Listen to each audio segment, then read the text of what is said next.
Last উইকেন্ডে আমরা চলে গেছিলাম শারজায় বারবিকিউ নেশন রেস্টুরেন্টে। এই রেস্টুরেন্টটা বুফে কাম রেস্টুরেন্ট, অনেকেই জানো। আমাদের এখানে টাইম স্লট বুক করা ছিল 2:30।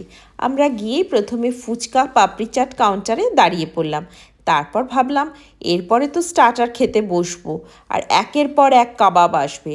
তার আগে দেখে নিই মেন কোর্সে কি কি খাবার আছে বলে দেখতে শুরু করে দিলাম আর ভিডিও করতে শুরু করে দিলাম।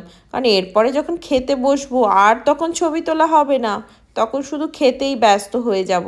বাবারে বাবা, কত খাবার মেন কোর্সেও। এরপরে আমরা চলে গেলাম ডেজার্ট সেকশানে। দেখো কত রকম ডেজার্ট। ভাবছি কোনটা ছেড়ে কোনটা খাবো।